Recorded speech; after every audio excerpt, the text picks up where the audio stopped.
It was a crisp Tuesday morning when Clara Johnson, at the age of 108, received the letter. Sitting in her small, modest living room, the sunlight streaming through the window reflected off the dust particles that danced in the air. The weight of her years had settled on her shoulders like a well-worn coat, and the hands that held the letter were those of someone who had lived through nearly a century of history. Yet, there was something about the envelope she held in her trembling hands that seemed to shimmer with a promise of the extraordinary. The letter was addressed to her in elegant script, Clara Johnson. No return address, just the bold, unmistakable insignia that she recognized instantly, Tesla. Her heart skipped a beat. Tesla. Elon Musk. She hadn't expected this. Not in a million years. Her mind raced as she sat in her armchair, the world outside bustling on without her, yet in this moment, Clara felt the weight of time itself standing still. For most of her life, Clara had been driven by a need to understand the mysteries of existence, a search for answers that began long ago, during the hardest years of her youth. It was that hunger for understanding that had led her to write to the most unlikely of people, Elon Musk, the modern-day genius, the billionaire behind SpaceX and Tesla, the visionary who had sent humans to space and changed the world. How do I meet God? It was a simple question, one that had been gnawing at Clara for years. As she watched the world around her evolve at an unimaginable pace, she realized that, perhaps, the time was right to ask the question that had haunted her for decades. She had lived long enough to know that life was fragile and fleeting, and the pursuit of answers had become more pressing than ever. Her thoughts drifted back to her youth. Back to the days when she and James, her late husband, would sit together late at night, gazing at the stars, discussing the nature of life and the afterlife. James had always been the pragmatic one, the one who believed that we created our own meaning in life, while Clara had been the dreamer. She believed that there was something greater than what the eyes could see, something that lay just beyond the reach of human understanding. But after his death, those conversations became more bittersweet, and she found herself lost in the silence of her own thoughts, wondering if her belief had been nothing more than an illusion. And now, here she was, holding a letter from Elon Musk. How do I meet God? That had been her question. She had sent it out into the world, a fragile plea to the universe, hoping that someone, anyone, could provide her with the answers she sought. As she slowly opened the envelope, her hands shook not from age, but from the weight of anticipation. Inside, there was a single sheet of paper, printed in bold, crisp letters. She read it aloud to herself, as if hearing the words would somehow make them more real. Dear Clara. Thank you for your letter. It's not often that I receive such a personal request, but your words have struck me in a way I can't ignore. I believe that life's greatest mysteries are often found in the spaces where science and faith meet. I would like to invite you to visit me in California, where we can talk more about the questions you've raised. Maybe together, we can discover something new. I look forward to our conversation. Sincerely. Elon Musk. Clara sat there, the words echoing in her mind. A visit? She had expected a polite reply, maybe a letter acknowledging her question, but this? This was beyond anything she had imagined. It was an invitation to meet Elon Musk in person and discuss her most pressing question, how do I meet God? She set the letter down on her lap, staring at it in disbelief. She had read it over and over again, but each time, it seemed more surreal than the last. Was this real? Could it be that someone like Elon Musk, a man who had revolutionized the world with his technology and space exploration, would take the time to meet with a 108-year-old woman from a small town and discuss questions of faith and existence? Her thoughts were interrupted by the sound of the kettle whistling in the kitchen. Clara sighed, a small smile tugging at the corners of her lips. She had never been one for grand gestures or dramatic moments. Her life had been quiet, simple, filled with the mundane joys of family, friends, and the occasional moments of introspection. Yet, here she was, about to embark on something completely unexpected. A part of her was scared. Fear of the unknown had always been with her, lingering like a shadow in the back of her mind. But another part of her was filled with excitement. This was her chance to finally find the answers she had spent a lifetime seeking. A chance to speak with someone who had not only explored the physical world but had also dared to imagine what lay beyond it. Clara stood up slowly, her joints creaking in protest, but her heart felt light. She had lived through so much: war, loss, hardship, and now, as she approached the final years of her life, she felt like she was being given one last opportunity to understand the greater mysteries of existence. One last chance to find peace before she left this world. She began to pack, methodically folding her clothes and placing them in a small suitcase. Her mind raced as she considered what she might say to Elon Musk. What could she ask him that would give her the answers she sought? How do I meet God? It was the question that had been at the core of her existence, but now, standing at the precipice of this unexpected meeting, she wondered if she was ready to hear the answer. As she zipped up her suitcase, Clara's mind wandered back to a time long ago when she and James had dreamed of the future. They had talked about all the things they would do, places they would visit, and questions they would answer. But life, as it often does, had taken them down different paths, and those dreams had remained unfulfilled. But now, in her final chapter, Clara felt like she had been given a second chance. She wasn't sure if this meeting with Elon Musk would provide the answers she sought, but she knew that the journey itself would bring her closer to understanding the one thing she had always longed for: peace. With a deep breath, Clara stood in front of her mirror, adjusting her scarf. She smiled at her reflection, her eyes twinkling with a mix of anticipation and uncertainty. Maybe this is it, she thought. Maybe this is the answer. And with that, Clara Johnson, 108 years old, set out on a journey that would change the rest of her life. Hit subscribe and leave a comment with where you're watching from. This story might just spark a new beginning. What's one thing that always pushes you forward, even when things get tough? Clara Johnson was born in the year 1917, a time when the world was on the brink of change. The Great War had just ended, and the Roaring Twenties were on the horizon. But for Clara, growing up in a small farming town in Ohio, life was far from glamorous. It was a time of simplicity, but also a time of hardship and struggle. Her earliest memories were of the rolling hills of the countryside, the fields that stretched out endlessly, and the smell of fresh hay in the summer. Clara's childhood was not filled with the luxuries of modern technology or the convenience of today's fast-paced world. Instead, it was a life built on hard work, close-knit communities, and quiet moments of reflection. Clara's family wasn't rich by any means, but they had enough to get by, just enough.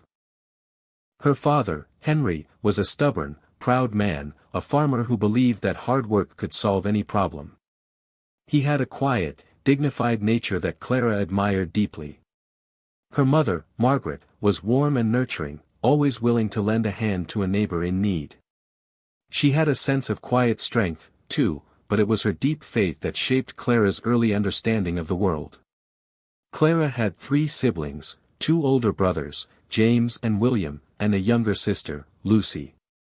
They were a close family, bound together by the shared experience of living through the harsh realities of the early 20th century. They helped their father in the fields, working long hours to ensure that there would be enough food to survive the winter. Clara's life, as idyllic as it may seem to some, was not without its struggles. The Great Depression hit hard when she was just a teenager, and it left scars that would never truly fade. The family's farm was no exception. Clara watched as her father worked tirelessly, yet the crops failed, and food grew scarce. Her mother's health began to deteriorate, a slow decline that Clara had to witness firsthand. It was during those difficult years that Clara's understanding of the fragility of life was born. But it wasn't just the struggle for survival that shaped Clara. It was the question that had lingered in her mind from the moment she could form her thoughts: what happens after we die? She was a girl of deep faith, raised in a small Methodist church in town. Her parents took her to church every Sunday, where she would sit quietly beside her mother, listening to the preacher talk about eternal life, about God, about salvation. Clara would stare at the stained glass windows of the church, watching the colors dance in the sunlight, and wonder about the mysteries of the universe. Was there truly a life beyond this one? Could there be a God who watched over them, guiding them through their hardships? Her faith was unwavering during those years, but as she grew older, doubts began to creep in. The loss of her mother when Clara was just 19 years old sent shockwaves through her. Margaret had been the rock of their family, the steady hand that kept everything together. Without her, the family struggled even more. Clara was devastated by the loss, but even more so by the questions it raised. If God was truly all-powerful, why had he taken her mother away? What was the point of believing in something greater if the people you loved were taken from you without warning? It was this internal conflict that planted the seed of doubt in Clara's heart. She tried to keep her faith alive, but the more she pondered the question, the more it seemed like the answers eluded her. Then, at the age of 21, Clara met James Johnson. James was a soldier who had returned from World War II, a man marked by the horrors of battle but also with a warmth that drew people to him. He had a quiet, introspective nature, and Clara found herself captivated by his presence. They spent hours talking late into the night, discussing everything from their childhoods to their hopes for the future. And in those conversations, Clara found something she hadn't realized she was missing, a sense of purpose. James didn't have the answers to all of her questions, but he made her feel like the search for meaning was worth pursuing. He was pragmatic, grounded in the present, yet he too believed in something greater, something beyond their understanding. Together, they created a life filled with love, and while the question of life after death remained unanswered, Clara found peace in their shared journey. They didn't need to have all the answers, they just needed each other. Their marriage was a bond that lasted for over 70 years, a testament to the love they shared and the strength of their commitment. They raised 3 children together, built a home, and experienced the ups and downs of life side by side. But as much as Clara loved her family, the question still haunted her. What happened after death? Was there a higher power guiding them, or was it all just random? The years passed, and Clara grew older. James passed away peacefully in his sleep, leaving Clara with the heavy weight of grief. Her heart broke, and once again, she found herself alone with her thoughts, pondering the same questions she had wrestled with for decades. She had lived a full life, surrounded by love, laughter, and the occasional heartbreak. She had seen the world change in ways she never could have imagined. Technology had advanced at a dizzying pace, and the world seemed more interconnected than ever. But despite all the changes, Clara couldn't shake the feeling that there was something more she needed to understand. It was during these quiet moments of reflection, as she sat alone in her home, that the idea of writing to Elon Musk had come to her. Musk, the visionary who had sent rockets into space, who was reshaping the world with his technology, seemed like the perfect person to answer her question. Maybe he, of all people, would understand the intersection between science and faith, between the tangible and the intangible. And so, Clara wrote the letter, asking simply, "How do I meet God?"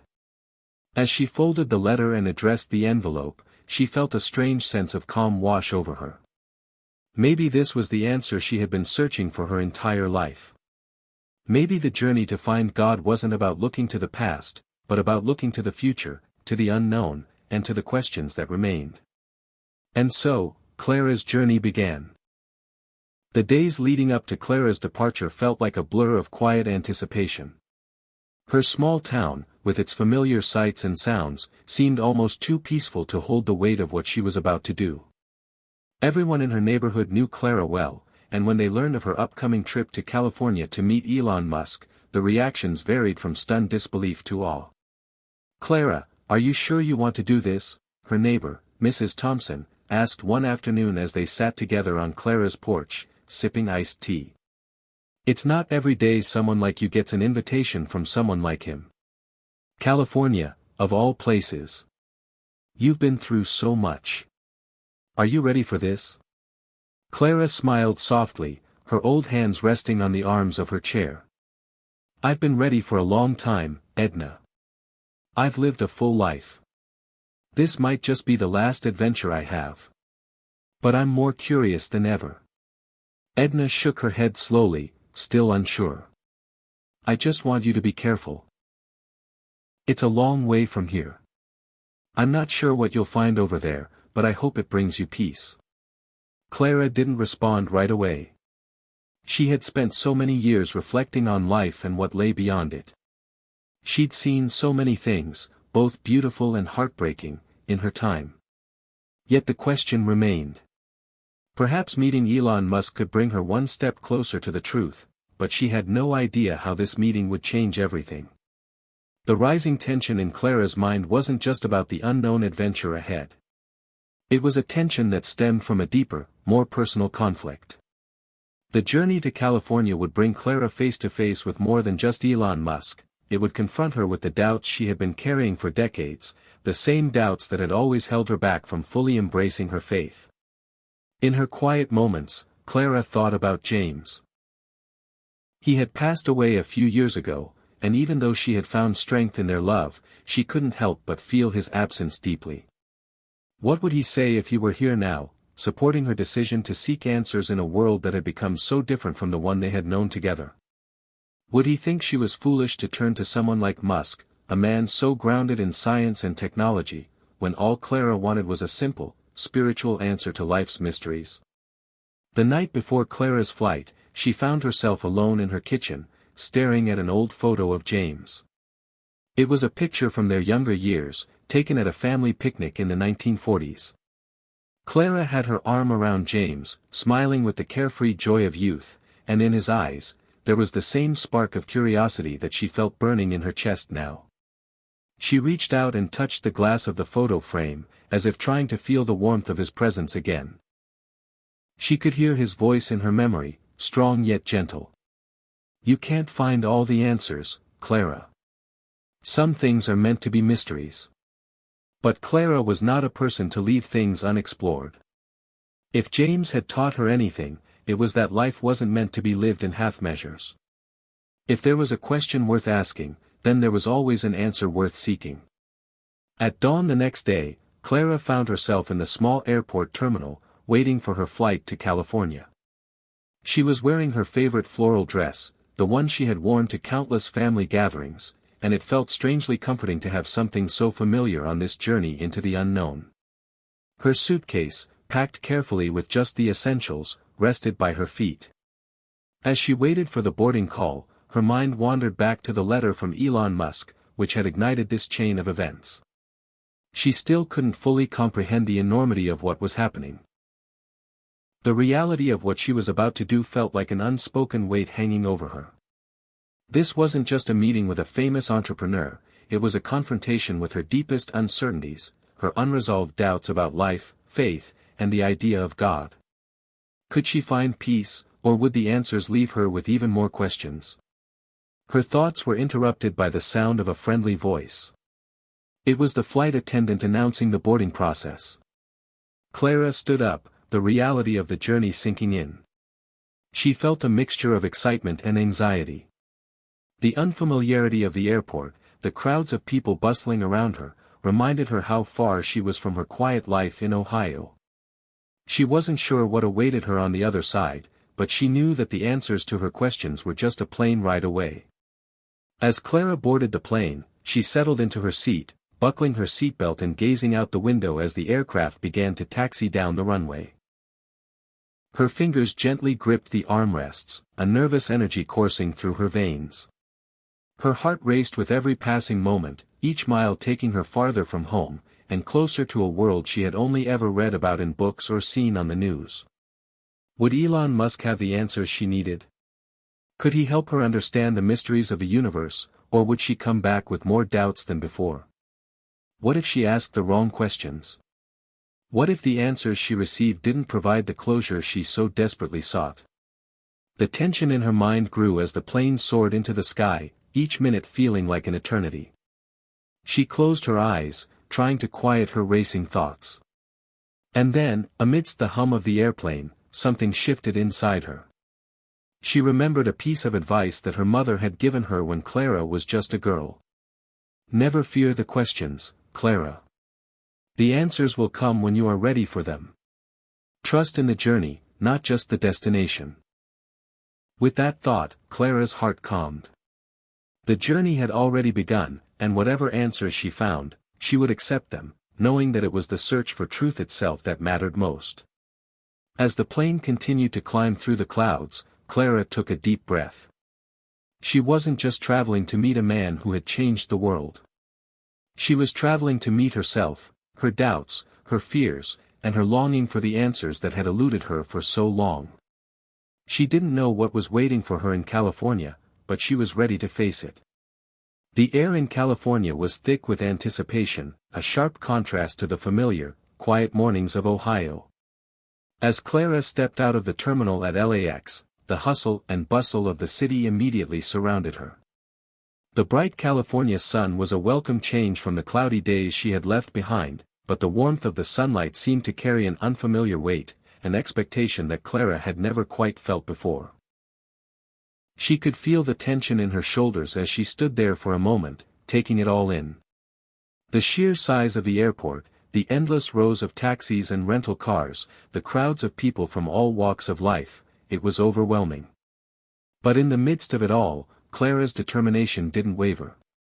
She was here for a reason, and that reason was more important than the fleeting discomforts of unfamiliar surroundings. As she made her way to the waiting taxi, Clara's mind wandered back to the letter she had written to Elon Musk. It had been a simple question, yet it had sparked an unimaginable series of events that had led her here, to this moment. The idea that someone like Elon Musk, a man whose name was known worldwide for his innovations, would take the time to answer a letter from a 108-year-old woman from a small town, it was almost surreal. In the days following her letter, Clara had been shocked to receive not only a reply but an invitation to visit him in California. The thought that her question might have resonated with Musk, a man who seemed to hold the key to so many technological and philosophical mysteries, filled Clara with a sense of wonder. And yet, she couldn't shake the feeling that something monumental was about to unfold. This was no ordinary meeting. This was the meeting of two worlds, one defined by science, the other by faith. The taxi ride through Los Angeles was a blur of flashing lights, towering buildings, and unfamiliar streets. Clara had lived in a world where time seemed to move more slowly, where the pace of life allowed for reflection and deep thought. But here, in the heart of the city, everything seemed to be moving faster than she could keep up with. The cars zoomed past, the people hustled along the sidewalks, and the skyline stretched endlessly into the distance. It was as if the future itself was unfolding right before her eyes, and she was merely an observer in the midst of it all. Finally, after what felt like an eternity, the taxi arrived at its destination, a sleek, modern building that seemed to stretch toward the sky, its glass exterior reflecting the sunlight in brilliant patterns. Clara's breath caught in her throat. This was it. The place where she would meet Elon Musk. As she stepped out of the taxi and onto the pavement, Clara took a deep breath. Her heart was racing, but she steadied herself, reminding herself of the importance of this moment. She wasn't just here to meet a famous entrepreneur, she was here to confront her deepest questions about life, faith, and the possibility of something greater than herself. A man in a suit greeted Clara at the entrance, smiling warmly as he led her inside. The building was cool and modern, its clean lines and minimalist design evoking a sense of calm. Clara couldn't help but feel a bit out of place, but she pushed the feeling aside, focusing instead on the purpose of her visit. They walked through a series of glass-walled corridors, passing by rooms filled with high-tech gadgets, monitors, and screens. It was like stepping into the future, a world that Clara could hardly comprehend. The sheer scale of the place was staggering, and yet, as they approached a private office at the end of the hallway, Clara felt a wave of calm wash over her. Inside, Elon Musk stood up from behind a sleek, modern desk. He was just as Clara had imagined, tall, with sharp features and an air of quiet confidence. His eyes, however, were warm as he extended a hand to greet her. "Ms. Johnson, it's an honor to meet you," he said, his voice smooth and calm. "I've read your letter, and I must say, I'm intrigued by your question." Clara shook his hand, her heart pounding in her chest. "Thank you for seeing me, Mr. Musk." I know my question might seem strange, but I've spent my life searching for something I don't quite understand. And now, at the end of my years, I want to know. How do I meet God? Elon smiled faintly, as though he had been expecting this question. It's not strange at all, Ms. Johnson. In fact, it's a question that many people have asked themselves, whether they are believers or not. It's a question that transcends science, religion, and everything in between. It's about seeking meaning in a world that often feels chaotic. Clara felt a knot form in her stomach. She had expected a scientific answer, something rooted in logic or reason. But Elon's words made her realize that perhaps this journey wasn't about finding a concrete answer at all. Perhaps it was about the search itself, the willingness to ask the questions and to seek truth, no matter where it might lead. They sat down across from each other, and for the next hour, they discussed everything from the nature of the universe to the possibilities of artificial intelligence, from Elon's vision of humanity's future to Clara's own search for spiritual fulfillment. It was a conversation unlike any Clara had ever had in her life, one that spanned the realms of science, philosophy, and faith. But the more they talked, the more Clara realized that Elon Musk wasn't offering her the answers she had expected. Instead, he was challenging her to look within herself for the truth she had been seeking. I don't have a simple answer for you, Ms. Johnson, Elon said finally, his voice soft. But I believe that meeting God, or whatever you want to call it, requires us to transcend our limitations. It's not about waiting for some divine intervention or expecting the universe to hand us an answer. It's about taking the journey, seeking meaning in the small moments, and allowing ourselves to connect with something greater than ourselves. Clara sat back in her chair, her mind racing with the weight of Elon's words. Was this the answer she had been searching for all along? Was it possible that the journey itself, rather than the destination, was the key to understanding? It was a thought that both unsettled and comforted her at the same time. As she left the office that day, her mind was full of questions, but for the first time in years, Clara felt a sense of peace. She had come to California seeking something concrete, something that would answer her most pressing question about life and faith. But what she had found instead was a deeper understanding of herself, a recognition that some answers might never come in the form she expected, and that perhaps that was okay. Clara had learned that the search for truth was a journey, not a destination. And in that journey, she had found something more profound than she had ever imagined. The days that followed Clara's meeting with Elon Musk were filled with a mixture of clarity and confusion.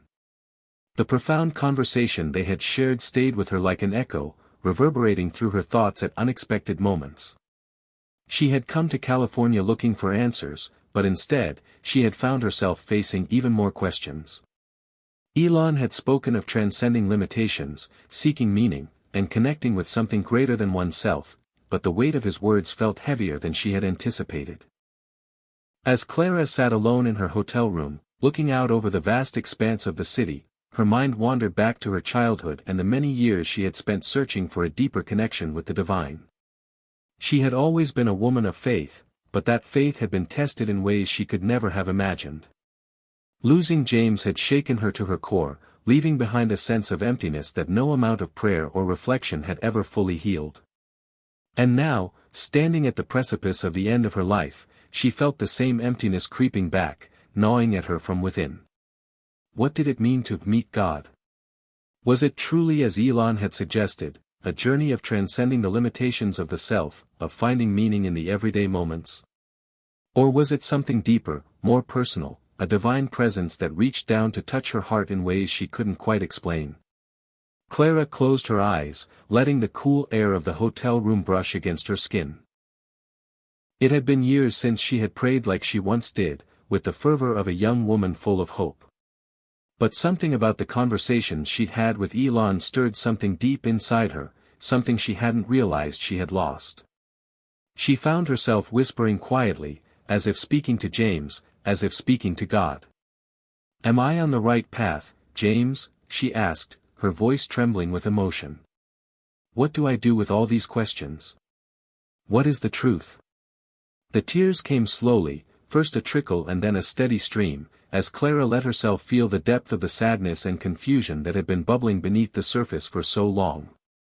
She had been searching for answers her whole life, but now, more than ever, she felt that the search might never end. And yet, despite the uncertainty, there was a strange comfort in the idea that she wasn't alone on this journey. Perhaps, in the same way she had always found solace in the love she shared with James, she could find solace in the search itself, the pursuit of truth, the quest for meaning, and the willingness to continue despite the unanswered questions. It was in that quiet moment, with tears staining her cheeks, that Clara felt something shift inside her. It wasn't a dramatic revelation, nor was it an epiphany of any sort. It was simply a sense of acceptance, a recognition that, while she might not have all the answers, she had come a long way in her search for truth. And maybe, just maybe, that was enough. The next morning, Clara returned to the offices of Elon Musk, ready to face him once again. She had no clear idea of what she wanted to say, but she knew one thing for certain: she needed to hear more from him. More than the science, more than the grand visions of the future. She needed to hear about his own journey. The one that had led him to think so deeply about human existence, technology, and the universe. As she entered the office, Elon greeted her with a smile, but Clara could see that he sensed the change in her. There was something different in her eyes, something softer, more contemplative. "Ms. Johnson, it's good to see you again," Elon said, gesturing for her to sit. "How are you feeling after our last conversation?" Clara took a deep breath, steadying herself. "I've been thinking a lot," she said quietly. "About what you said, the idea of transcending limitations and finding meaning in the small moments.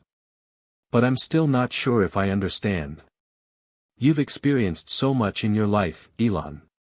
You've built so many things, you've changed the world in ways that no one could have imagined. But have you ever found peace? Have you ever felt that connection with something greater?" Elon looked at her for a long moment, his face unreadable. Finally, he leaned forward slightly, his eyes softening. "That's the thing, isn't it? No matter how much we accomplish, no matter how many innovations we bring to life, we're still human. We're still trying to understand something much bigger than ourselves." Clara felt a pang of recognition. For so long, she had believed that there was some grand, unspoken truth that only the truly enlightened could understand. But now, in this moment, she realized that maybe the answers weren't in the grand gestures or the breakthroughs of science and technology. Perhaps, like Elon said, it was about simply being human, about accepting the imperfections and the limitations of life, while still striving for something greater. "I've spent my life trying to understand the bigger picture," Elon continued, his voice low and thoughtful. "I've created companies, I've worked with some of the brightest minds in the world, and I've always believed that we could change the course of humanity. But in the end, what we all really want is connection. We want to know that we matter, that we've made a difference. And I think, at least for me, the peace comes when you stop expecting the world to give you the answers, and instead, you start to find peace within yourself." Clara nodded slowly, her heart swelling with a mix of emotions. This was the moment she had been waiting for, the realization that the answers she sought were not out there, waiting to be found. They were inside her, in the moments of quiet reflection, in the relationships she had nurtured, and in the love she had shared. It wasn't the grandiose, world-changing truth she had imagined. It was simpler, but no less profound. The peace she longed for came from acceptance, from the willingness to embrace life's mysteries without needing to understand them all. As Clara sat there, processing the enormity of this realization, a tear slipped down her cheek. This wasn't just the answer she had been searching for, it was something more. It was the freedom to let go of the need for certainty and to simply live with the questions, knowing that the search itself was what gave life meaning. She looked up at Elon, her eyes filled with gratitude. "Thank you, Elon. I came here to find something concrete, something that would give me answers. But what you've given me is something even more precious, peace in the not knowing." Elon smiled warmly, his expression reflecting a quiet understanding. "That's the thing about life, Clara. It's never about having all the answers. It's about having the courage to live with the questions. And with that, Clara felt a weight lift off her shoulders. The journey, she realized, was not over. It had only just begun. Clara's departure from Elon Musk's office felt different than when she had arrived. There was no rush, no anxious anticipation, no overwhelming desire to find immediate answers. Instead, there was a quiet, steady calm in her chest. An assurance that, even if the big questions of life remained unanswered, the journey itself was what mattered.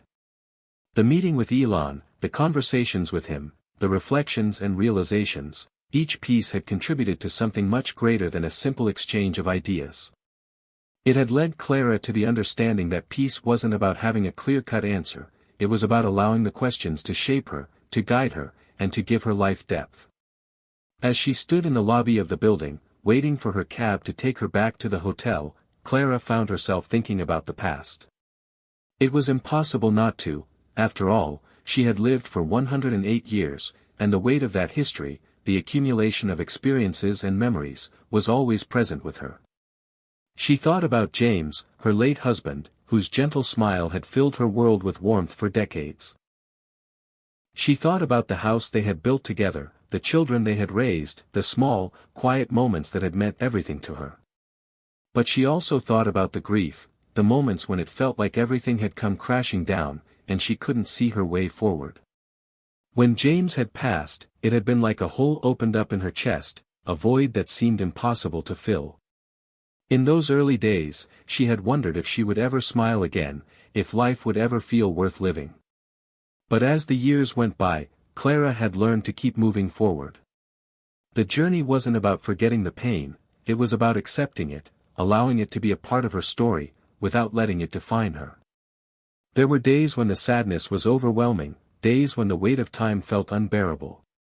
But there were also days filled with joy, the laughter of her grandchildren, the comfort of long walks through the woods, the quiet moments of reflection as the sun set over the horizon. She had come to realize, over time, that it wasn't the absence of pain that made life meaningful. It was the ability to find beauty in the midst of the struggle, to see the value in the simple things, and to know that love, whether it was the love of family, the love of friends, or the love of the world around her, was what gave her life its true purpose. The cab ride back to the hotel felt long, but Clara didn't mind. She had no particular destination in mind anymore, no particular need to rush. The city outside her window seemed to pulse with life, and for the first time in a long time, Clara felt like she was a part of it. She could see the future unfolding around her, not as a series of grand, miraculous events, but as a collection of small, quiet moments that would continue to shape her. Back in her hotel room, Clara took a seat at the small table by the window and pulled out a notebook. It was a habit she had developed years ago. Writing down her thoughts, her reflections, the things she had learned along the way. Her handwriting was slow but steady as she began to write. To anyone who reads this, if you're ever lost, or feel alone in your search for meaning, know this, you're not alone. The questions, the doubts, the longing, it's all part of the journey. You don't have to have all the answers. In fact, the search itself is what gives us purpose. We find God, we find truth, not in the answers, but in the questions, and in the people we meet along the way. As she wrote, Clara felt the deep truth of her words sink in. She wasn't just writing for herself, she was writing for anyone who might feel like they were walking through life, searching for something they couldn't quite name. The realization had come to her slowly, over the course of years, and now, in her final days, she could finally share it. It wasn't about the destination, or even about the clarity of the answers. It was about finding meaning in the journey itself. The act of seeking, the act of living with the questions, was what made life worth living. And in that search, there was beauty. There was peace. There was God. The day began to fade as the sun dipped lower in the sky, casting a soft golden light across the room. Clara closed her notebook and placed it gently on the table. She leaned back in her chair and closed her eyes for a moment, listening to the hum of the city outside, the sound of life continuing on. She could feel James' presence beside her, as she always had, even though he was no longer there in the physical sense. He had been her partner, her love, and her rock. But now, she realized that it was the love they had shared, the love that had shaped her life, that was still with her. That love, and the lessons learned through it, had carried her through the hardest of times.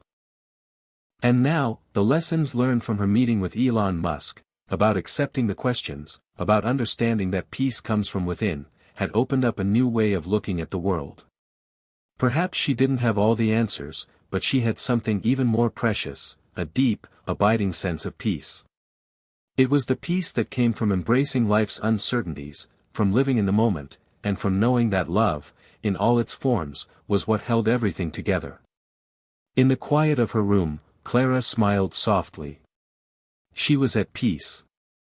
And in that peace, she had found something much bigger than she had ever expected. Clara woke up the next morning to a soft, golden light spilling through the curtains of her hotel room. The city below buzzed with life, as it always did, but for Clara, there was a new sense of stillness inside. The past few days had felt like a whirlwind, her encounter with Elon Musk, the moments of deep reflection, the journey of rediscovering her purpose. But now, she felt a calmness she hadn't experienced in years. Her notebook, with the thoughts she'd written the night before, still lay on the small table beside the window. Clara reached for it, her fingers brushing against the soft leather cover as if to reassure herself that the lessons she had learned were real. She opened it and skimmed through the pages, her reflections on the search for meaning, the importance of living with the questions, and the recognition that peace didn't come from having all the answers but from embracing the uncertainties of life. The words were simple, but they felt like a revelation. It was then that Clara realized something fundamental. She had spent much of her life searching for something outside of herself, a grand answer, a sign, something that would explain everything. But what she had found, especially after her meeting with Elon, was that the answers were never really outside of her. They were woven into the very fabric of her life, in her relationships, her struggles, her triumphs, and her quiet moments of reflection. She smiled softly as she thought about James again. He had always been her anchor, the person who grounded her and helped her navigate through the storms of life. Even now, she could feel his love surrounding her, comforting her, as if he was still there, watching over her. And yet, as much as she cherished those memories, Clara realized that it was time to let go of the past, not in the sense of forgetting it, but in the sense of not letting it define her. Her life, her journey, was still unfolding, and the best way forward was to embrace the present with open arms. Her phone buzzed, breaking her reverie. It was a message from her daughter, Lily. "Mom, how are you feeling today? I hope you're not overworking yourself. Let's talk soon." Clara smiled, her heart warming at the thought of her daughter. Lily had always been there for her, through thick and thin. Over the years, Clara had seen her daughter grow into a strong, compassionate woman, one who had inherited her sense of curiosity and determination. "I'm doing just fine, sweetheart. Let's catch up later today. I have something important I'd like to share with you." She hit send, feeling a sense of connection to her family, to the people who had been her support system through all the ups and downs of life. Clara had learned that the key to finding peace wasn't just about internal reflection, it was about the relationships she had nurtured, the love she had given and received, and the shared experiences that connected her to others. As the day unfolded, Clara felt a gentle sense of anticipation. There was no grand event, no major breakthrough. But there was something new, a quiet excitement about the possibilities ahead. She had spent so many years focused on what was missing or what had been lost, but now, for the first time in a long time, she felt that she was standing on the brink of something fresh and unknown. It wasn't about finding all the answers, but about being open to the experiences that lay ahead. Later that afternoon, Clara met with Lily at a cozy cafe near her hotel. They sat down at a small table by the window, sipping coffee and talking about the little details of their lives, Lily's work, Clara's recent adventures, and the things that had made them laugh in the days since Clara had arrived. Finally, after they had shared their usual updates, Clara decided it was time to speak up. She had been carrying this revelation for days, and it was time to share it with her daughter. "Lily, there's something I've been thinking about lately," Clara began, her voice steady but with a hint of emotion. "I know I've been focused on finding meaning and answers my whole life, and I thought I had it all figured out. But I've realized something recently, something I want to share with you." Lily looked at her mother with gentle curiosity, her eyes filled with love and concern. "What is it, Mom?" Clara took a deep breath, her heart swelling as she gathered the courage to speak the truth. "I've realized that the search for meaning isn't about finding some grand answer or unlocking a big secret. It's about embracing the journey, the questions, the doubts, the uncertainties. It's about living with those questions, without needing everything to be clear and perfect. And most importantly, it's about love. The love we share with the people around us, the people who matter most. That's what gives life its meaning. That's what gives us peace." Lily was silent for a moment, her eyes soft with understanding. "That's beautiful, Mom. I think I've been searching for something similar, in my own way. Maybe it's something we all need to learn." Clara reached across the table and took her daughter's hand, squeezing it gently. "I don't have all the answers, Lily. And I don't think I ever will. But I do know that the love we share, the relationships we build, are what will carry us through. We don't have to have everything figured out. We just have to keep moving forward, one step at a time." Tears welled up in Lily's eyes, and she squeezed her mother's hand back. "You've taught me so much, Mom. You always have, even when you didn't realize it." The two women sat together in silence for a moment, sharing a quiet understanding that didn't need words. It was in that moment that Clara felt something profound stir inside her, a deep sense of gratitude for the life she had lived, and the relationships that had shaped her journey. There was no grand resolution, no final answer to all of life's mysteries. But there was something more precious than any answer, the peace that came from embracing life as it was, with all its questions and uncertainties. Clara knew that the journey wasn't over. It would never truly be over. But for the first time, she felt ready to embrace whatever came next, with an open heart and a sense of peace that came from within. As the sun set outside the cafe window, Clara smiled, feeling more alive than she had in years. The next few days passed in a blur of reflections and new beginnings for Clara. She spent her time exploring the city, walking through parks, visiting museums, and attending small community gatherings. Her heart, once weighed down by years of longing for clear answers, now felt lighter, freer. She no longer felt the need to search for elusive truths that might never come. Instead, she found herself fully present in the moment, embracing the beauty of life in all its complexity. One afternoon, while sitting in a quiet cafe with a cup of tea, Clara received an unexpected call. It was from a journalist named Rachel Simmons. Clara had never met Rachel, but she had heard that she was writing a book about remarkable individuals who had lived well beyond 100 years. Rachel had somehow heard about Clara's meeting with Elon Musk and had become fascinated by her perspective on life. "I was hoping we could chat for a bit, Clara," Rachel said, her voice warm and friendly over the phone. "I'd love to hear more about your experiences and your thoughts on the big questions of life. If you're open to it, I'd be honored to include you in my book." Clara paused for a moment. The idea of sharing her story in a book seemed a little daunting, but at the same time, it felt right. She had lived through so much, seen so many changes in the world, and learned lessons that she knew could benefit others. It wasn't about seeking fame or recognition. It was about sharing the truth that she had come to understand in her own quiet way, that life's meaning is found in the connections we make, the love we give and receive, and the willingness to keep walking forward, even when the path is unclear. "I'd be happy to talk with you, Rachel," Clara finally said, her voice steady but filled with a quiet excitement. "Let's set up a time to chat."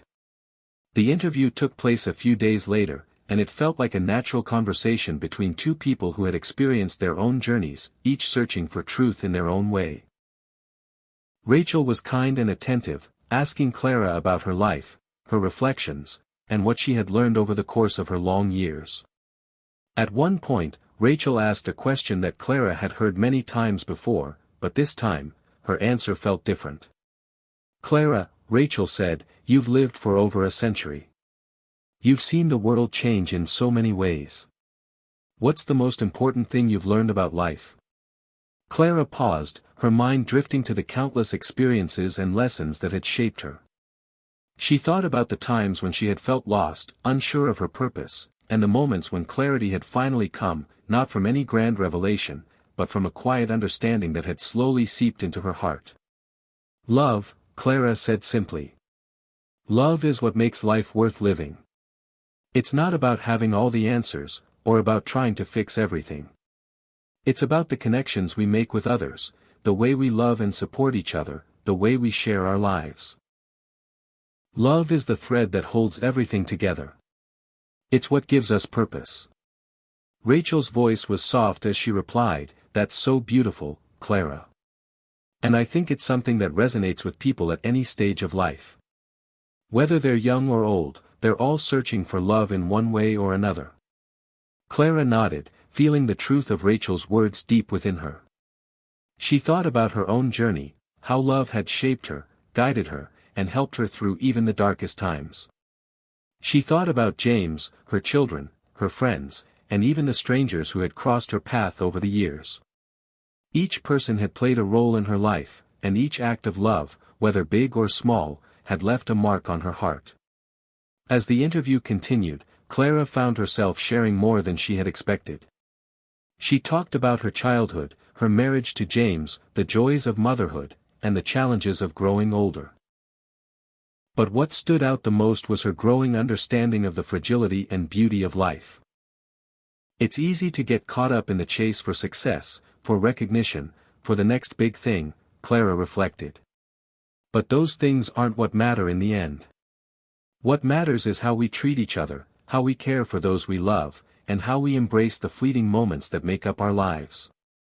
When the interview finally ended, Clara felt a sense of satisfaction she hadn't anticipated. It wasn't about how well she had answered the questions or whether her story would be impactful. It was about the act of sharing her truth, of speaking openly about the lessons she had learned. She realized that the very process of reflecting on her life, of telling her story, was an act of love in itself. As the days turned into weeks, Clara found herself becoming more active in the local community. She volunteered at a nearby senior center, sharing her wisdom and experiences with others who, like her, were navigating the complexities of aging. She visited schools, talking to students about the importance of kindness, of love, and of never giving up on the search for meaning, no matter how old they were. Clara had come to understand that life wasn't about stopping, it was about continuing to move forward, continuing to grow, and continuing to share with others what she had learned along the way. Her reputation as someone who had lived a full and meaningful life began to spread, and before long, Clara found herself invited to speak at more events. But she didn't see herself as a speaker or a guru. She simply shared her heart, speaking to the universal truth that connected everyone, no matter their age, background, or circumstances. That truth was simple: love was the answer to everything, and it was never too late to find it. One afternoon, as Clara sat in the park, reflecting on the days that had passed, she realized something else. It was true that she had lived for over 108 years, but it was not the length of her life that mattered. What mattered was how she had lived it. She had embraced the journey, learned from the struggles, and most importantly, never stopped loving. And in that quiet moment, surrounded by the hum of life all around her, Clara realized that this chapter, this part of her story, was just another beginning. Clara had never imagined that, at 108 years old, her life would still have the power to ripple out into the world. The stories of her encounters with Elon Musk, her reflections on life, and the wisdom she shared in her interviews were being read by thousands, then millions. What had begun as a simple meeting had transformed into something far greater than she ever expected, an opportunity to touch the lives of people from all walks of life, across generations and continents. Her mornings were now filled with letters, emails, and messages from people who had been moved by her words. Some were young people, just starting out in life, unsure of their place in the world. Others were older individuals, grappling with the challenges of aging, loneliness, or grief. Some simply wanted to hear her perspective on how she had lived so long with such peace and grace. Clara read each message with care, often taking time to respond personally, offering whatever wisdom she could. One particular letter caught her attention. It was from a young woman named Emily, who wrote, "Dear Clara, I hope this message finds you well. I came across your interview while I was feeling very lost. I'm in my early 20s, and I've been struggling to find my purpose. Everyone around me seems to have everything figured out, but I feel like I'm just drifting. I don't know what I'm supposed to be doing with my life." Your words really spoke to me, especially the part about the importance of love and the search for meaning. I would love to hear more about how you found peace, even when life was uncertain. With gratitude. Emily. Clara felt a deep sense of empathy as she read Emily's words. She had once been there herself, young, uncertain, and searching for something solid to hold on to. The world had felt overwhelming at times, full of expectations and pressures to have it all figured out. But Clara had learned, especially after her meeting with Elon, that there was no clear map to follow. Life was a series of steps, and each step, even the uncertain ones, was valuable. She wrote back to Emily. "Dear Emily, thank you for your heartfelt letter. I can feel the uncertainty in your words, and I want to remind you that it's okay not to have everything figured out. Life is not a race, and it's not about having a perfect path. It's about following your heart, embracing the uncertainty, and knowing that the answers you seek will come in time. My greatest lesson in life has been the importance of love, both the love we give and the love we receive. It's the anchor that keeps us grounded, no matter how rough the waters. You're not alone in your search. Keep moving forward, one step at a time. And remember, the search itself is just as important as the destination. With love. Clara." Clara felt a sense of peace as she sent the letter. It was as if, in sharing her wisdom, she was also finding new layers of understanding for herself. Each time she spoke her truth, it grew deeper, clearer. She was no longer just an observer of life, but an active participant in the flow of it. As the days passed, Clara's influence grew in unexpected ways. She began receiving invitations to speak at conferences, forums, and even online events. People from all over the world, business leaders, philosophers, young students, retirees, wanted to hear her thoughts on how to live a meaningful life. But Clara wasn't interested in being a celebrity or an expert. She wasn't trying to give anyone a blueprint for success. What she had to offer was a simple message, one that transcended all boundaries. Life wasn't about perfection, and it wasn't about achieving the grandest of goals. It was about connection, about love, and about embracing each moment with grace, even when it was hard. One evening, Clara was invited to speak at a local event hosted by a nonprofit organization focused on intergenerational connections. The audience was a mix of young people and older individuals, all eager to hear her thoughts on the importance of building meaningful relationships across age groups. Clara knew this was something close to her heart. She had spent her entire life building relationships, learning from the older generations when she was young, and now, offering her own insights to those who were younger. As she stood before the crowd, Clara felt a sense of nervous excitement. This was a new chapter for her, one that was filled with unexpected opportunities and challenges. But she was ready. With a steady breath, she began speaking. "I've lived a long time, longer than most," Clara started, her voice calm but firm. "And in all those years, I've learned something crucial. The most important thing we can do for ourselves and for each other is to love, to be present, and to share our stories. The world has changed so much in my lifetime. Technology has transformed how we connect, but the human experience, the need for connection, understanding, and kindness, hasn't changed." She paused for a moment, looking out at the faces in the crowd. There were teenagers, young adults, and seniors, all of them looking at her with curiosity and openness. Clara felt her heart swell as she continued. Love isn't just about family or romantic relationships. It's about how we treat each other, how we see each other. The younger generations have so much to offer, and so do we, those who have lived longer. Don't let anyone tell you that your age or your stage in life determines your worth. We all have something valuable to share. The room was silent for a moment, and then, unexpectedly, a wave of applause rippled through the crowd. Clara's words had touched something deep inside them, a universal truth about the importance of connection and the power of love. After the event, a young man approached her, his eyes filled with gratitude. "Thank you," he said softly. "I needed to hear that. I've been feeling so lost and disconnected lately, but your words gave me hope. I'm going to try to reach out to people more, to build real connections." Clara smiled gently, her heart full. It's never too late to start, my dear. Love is always waiting to be shared. That night, as Clara walked back to her hotel, she felt a deep sense of fulfillment. She hadn't done anything grand or extraordinary. She had simply shared what she had learned from a lifetime of living, lessons of love, connection, and the beauty of the journey. And that was enough. The ripple effect of her words, of her actions, had already begun to touch lives in ways she couldn't have imagined. And Clara realized, as she looked up at the stars in the night sky, that this was what life was all about, being a part of something larger than oneself, a continuous cycle of love, growth, and understanding.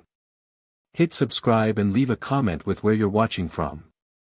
This story might just spark a new beginning. What's one thing that always pushes you forward, even when things get tough? Clara woke up early the next morning, as she had every day for the past several weeks. The light from the rising sun filtered through the curtains, casting a warm glow across her room. She felt a sense of peace that had taken root deep inside her, a calmness she hadn't known before. Her life was no longer about seeking answers or chasing fleeting goals, it was about embracing each day with gratitude and connection. Today, however, felt different. There was a sense of anticipation in the air, an unspoken promise that something important was about to unfold. Clara had been invited to meet with a group of younger people, students from a local university who had read her story and wanted to learn more from her firsthand.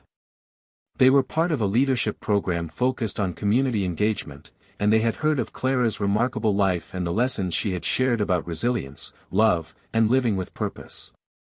As Clara prepared for her meeting, she couldn't help but feel a little nervous. It wasn't the first time she'd spoken to young people, but something about this particular group intrigued her. They were hungry for answers, eager to understand how to navigate a world that often seemed full of confusion and uncertainty. She felt a deep responsibility to offer them the wisdom she had gained. Not as a guru or expert, but as a fellow traveler who had lived through the highs and lows, the joys and heartbreaks, and had learned how to make sense of it all. When Clara arrived at the university, she was greeted by a group of bright-eyed students, eager to learn. They led her to a small auditorium where they had gathered for a discussion. As she entered the room, she was struck by the contrast between their youthful energy and her own quiet calm. The students were full of questions, each one eager to ask Clara about her life, her experiences, and her thoughts on the challenges they faced. The moderator, a young woman named Sarah, stood at the front of the room and welcomed Clara. "We are so honored to have you with us today, Clara," she said warmly. "Your life has touched so many people, and we're excited to learn from you. We've heard you talk about love, resilience, and finding meaning in life, and we want to hear more about how you've navigated the ups and downs over the years." Clara smiled, feeling the weight of the moment. It was both humbling and inspiring to know that her story was making a difference, especially for people who were still figuring out their place in the world. "I'm happy to be here," Clara replied, her voice steady but filled with warmth. "I've learned a lot in my life, and I'm grateful for the opportunity to share what I've learned. But the one thing I want to start with is this: life is a journey, and it's never going to be perfect. There will be times when you feel lost, uncertain, and overwhelmed. And that's okay. What matters is how you choose to navigate those moments. The students listened intently, their faces reflecting a mix of curiosity and admiration. Clara continued, sharing stories from her own life, of love, loss, and the importance of staying true to oneself even when the world seemed to pull in different directions. One of the most important things I've learned is that love is the answer, Clara said. Not just the love we feel for our family or friends, but the love we give to the world. It's easy to get caught up in the pursuit of success, recognition, or wealth. But none of those things will fill the empty spaces in your heart. Only love can do that. And love comes in many forms, through the people you help, the kindness you offer, and the moments you share with others. A young man in the front row raised his hand, his voice tinged with uncertainty. But Clara, how do you keep going when things get tough? When it feels like everything is falling apart? Clara paused, taking a deep breath. She thought back to the most challenging moments in her own life, those times when she had felt completely broken, when she didn't know how she could take another step forward. She remembered losing James, her partner for so many years, and the heartbreak that had followed. She remembered the years of raising children and facing personal challenges, not always sure she was making the right decisions. The truth is, Clara began, there will always be tough times. Life doesn't promise us happiness all the time. What it promises is that we'll face both joy and sorrow, success and failure. The key is how you respond to those moments. In the darkest times, I found comfort in small acts of kindness, both from others and from myself. It's the love you give and the love you receive that will carry you through. The students sat in reflective silence, absorbing Clara's words. Then another student, a young woman named Mia, spoke up. How did you find the strength to keep moving forward after such big losses? I'm scared of losing people I love, and I don't know how I would cope. Clara smiled softly, remembering the days after James passed away. It had been the hardest time of her life, a period of deep grief and loneliness. But it had also been a time of profound growth, as she learned to lean on the love of others, to open her heart to new experiences, and to find solace in the quiet moments of life. I won't lie, Clara said gently, it was incredibly hard. But over time, I realized that love doesn't disappear when someone leaves.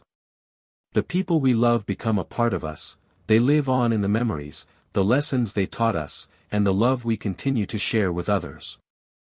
I found strength not by forgetting my grief, but by embracing it and allowing it to be a part of me. We can't run from pain, but we can let it teach us how to love more deeply. Mia's eyes filled with tears, and Clara reached out, offering a reassuring smile. You don't have to face everything alone.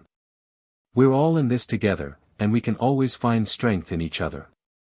The rest of the meeting was filled with questions, laughter, and moments of deep reflection. Clara could see that the students were beginning to understand the truth she had come to know, that life, with all its challenges and uncertainties, was still a beautiful gift.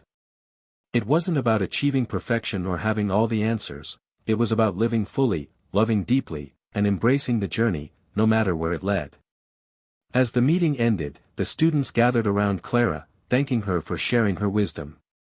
Many of them told her how much her words had meant to them, how they felt inspired to live with more intention, more love, and more connection. Clara walked out of the auditorium with a smile on her face. She had given them something important, but in doing so, she had received something as well, a renewed sense of purpose. Her life, she realized, had come full circle. The love she had so freely given over the years had now come back to her in a new form, through the young faces that had listened so intently and opened their hearts to her message. And as Clara walked down the university's quiet path, she knew that this was just the beginning. The ripple effect of her life, of her love, was only just beginning to spread. The weeks that followed Clara's talk at the university were filled with a whirlwind of activity. Her life had shifted in ways she never could have imagined. Invitations to speak continued pouring in, and her social media following had grown exponentially. Clara had become something of an icon, an elderly woman whose wisdom and grace had captured the hearts of people worldwide. Despite the growing attention, Clara remained grounded. She continued with her daily routines, reading, gardening, knitting, and spending time with her family. But there was one thing that had been on her mind ever since her meeting with Elon Musk, the conversation they'd shared about finding purpose and meaning, and the deep desire to understand how to meet God. It had become more than just a fleeting thought, it had become a question she couldn't shake. One evening, as Clara sat by the fireplace in her cozy living room, a knock echoed through the quiet house. She wasn't expecting anyone, so she felt a flicker of curiosity. When she opened the door, she was surprised to see a familiar face standing there. Elon. Clara blinked, not quite sure she was seeing him correctly. Elon Musk, in the flesh, stood on her doorstep, his usual sleek and confident demeanor softened by the kindness in his eyes. He wasn't dressed in the typical business attire Clara had seen him in before. Instead, he was in a simple black t-shirt and jeans, looking like an ordinary man. But there was nothing ordinary about the fact that he had come to visit her. "Clara, I hope it's okay that I stopped by unannounced," Elon said with a slight smile, holding up a small box wrapped in brown paper. "I've been thinking about our conversation, and I couldn't get it out of my head. You mentioned something that struck me deeply, about wanting to understand how to meet God. I thought maybe I could help in some way." Clara's heart skipped a beat. She hadn't expected to see Elon again, let alone have him show up at her doorstep with a gesture so thoughtful. She stepped aside, allowing him to enter. "I'm not sure how you could help, but I would love to hear what's on your mind," Clara said as they both settled into the comfortable armchairs by the fire. Elon took a deep breath and placed the small box on the coffee table in front of them. "I've been doing a lot of thinking about our conversation. We talked about purpose and how sometimes it feels like we're searching for something bigger than ourselves. But what struck me most was your question about meeting God. I've spent so much of my life focused on technology, space exploration, and progress, that I've forgotten to ask some of the bigger questions. And maybe it's time to start." Clara leaned forward slightly, intrigued by what Elon was saying. "You've built empires, created technology that's changing the world, but you're saying you've never thought about those bigger questions before?" Elon's gaze softened, and he nodded slowly. "I've always been so focused on innovation, on reaching for the stars, so to speak, that I haven't taken the time to reflect deeply on the spiritual side of life. I know there's more to existence than just the physical world, but I never really sought the answers. Your question, though, made me realize that maybe that's something I need to explore." Clara felt a profound sense of connection to him in that moment. She had spent years searching for meaning in her own life, and here was a man who had achieved so much, yet still felt the pull of the same questions. It was humbling to think that the world's most innovative mind could find himself standing at the edge of the same uncertainty that she had once faced. "So, what brings you here?" Clara asked gently, a hint of a smile tugging at her lips. "You said you brought something." Elon smiled, a bit sheepish. He handed her the small box. "This is for you. It's something I found on my travels. A gift, but also a symbol of something I've been thinking about." Clara carefully untied the string and peeled back the brown paper, revealing a small, intricately carved wooden box.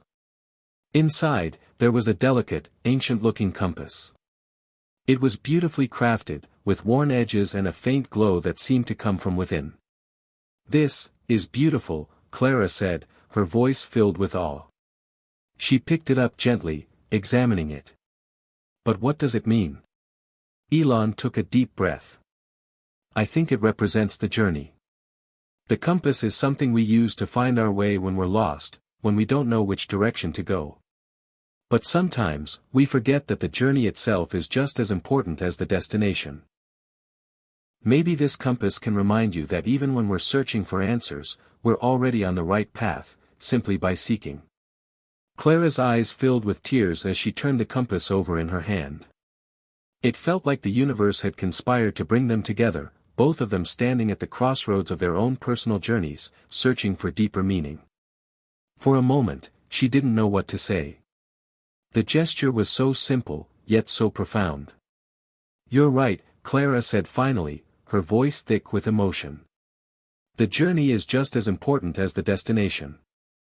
And perhaps the answers we seek aren't always in the grand moments, but in the small steps we take every day, by listening, by connecting, by loving." Elon nodded thoughtfully. "Maybe that's the answer we've been looking for all along. Maybe we're not meant to find God in one big revelation, but in the quiet moments, the moments when we stop and listen to what's inside us and around us." The two sat in silence for a moment, contemplating the gift that had been given, not just the physical compass, but the metaphor of it. Clara thought about her own life, about the many paths she had taken, the mistakes she had made, and the lessons she had learned. She thought about the love that had guided her, the family and friends who had been there for her, and the simple moments of connection that had meant the most. "Elon," Clara said quietly, breaking the silence, "sometimes I think the greatest gift we can give is to simply be present. To listen, to share, and to be open to what the world has to offer. Whether or not we ever truly meet God, I think we're always close to Him in those moments of love and compassion." Elon smiled softly. "Maybe that's the real journey. To be present, to listen, and to seek out those moments of connection. Maybe we don't need to look for God in some far-off place, but in the moments of everyday life." As they sat together, the fire flickering gently in the background, Clara realized that their meeting had come full circle. What had started as a question, a curiosity about something deeper, had led to this unexpected moment of clarity. They both knew that the journey was far from over. They had only just begun to understand the power of love, connection, and the simple act of seeking. And as Elon stood to leave, he turned to Clara with a quiet smile. "Thank you, Clara. For the gift of your wisdom. And for reminding me that the most important questions are the ones we keep asking." Clara smiled back, her heart full. "You're welcome, Elon. The journey's just beginning for both of us." The days following Elon's visit were quiet, but Clara couldn't shake the feeling that something had changed. Her conversation with him had sparked something inside her, a sense of renewal, a deeper connection to the mysteries of life. The small compass he had given her now sat on her mantle, its presence a reminder that the search for meaning wasn't just an intellectual pursuit, but a spiritual one. In the weeks that followed, Clara continued to focus on her work, speaking at events, writing reflections for her followers, and spending time with her family. But even in her routine, she felt a pull towards something greater. There was a deep longing in her heart, a desire to understand not just life, but the divine nature of the universe. And perhaps, just perhaps, she could answer the question she'd been asking for so long: how does one meet God? One sunny afternoon, while Clara was enjoying a cup of tea on her porch, her phone buzzed with a message. It was from an unexpected source. "Hi Clara, it's Sarah. I hope you're doing well. I wanted to reach out and let you know that we've been working on something special at the university. We're creating a series of talks on spirituality, the search for purpose, and the journey of self-discovery. I thought it would be incredible if you could join us as one of our guest speakers. I know you've been on a spiritual journey of your own, and your wisdom would mean a lot to our students. Let me know what you think." Clara stared at the message for a long moment, contemplating. She had never imagined herself speaking about spirituality in this way. She had always been more focused on sharing her experiences with life and love, not necessarily about the divine. But there was something in Sarah's invitation that tugged at her heart. Perhaps this was another step in her own journey. A chance to dive deeper into the questions that had been occupying her mind. The next morning, Clara called Sarah to accept the invitation. "I'd be honored to join you," she said warmly. "Let's make this happen." When Clara arrived at the university a week later, she was greeted with excitement and warmth by Sarah and the rest of the students involved in the spiritual series. The auditorium was filled with eager faces, all of them hungry for knowledge, wisdom, and a deeper understanding of life's mysteries. Clara was introduced as the special guest, and as she stood at the front of the room, she couldn't help but feel the weight of the moment. Sarah began the session by speaking about the importance of questioning the big things in life, the why behind our existence, the search for purpose, and the desire to understand something greater than ourselves. She spoke about how spirituality wasn't just about religion or dogma. It was about connecting with the divine in whatever way felt authentic to each person. As Sarah finished her introduction, she turned to Clara, inviting her to share her thoughts. Clara stood, feeling a deep sense of gratitude for the opportunity to share.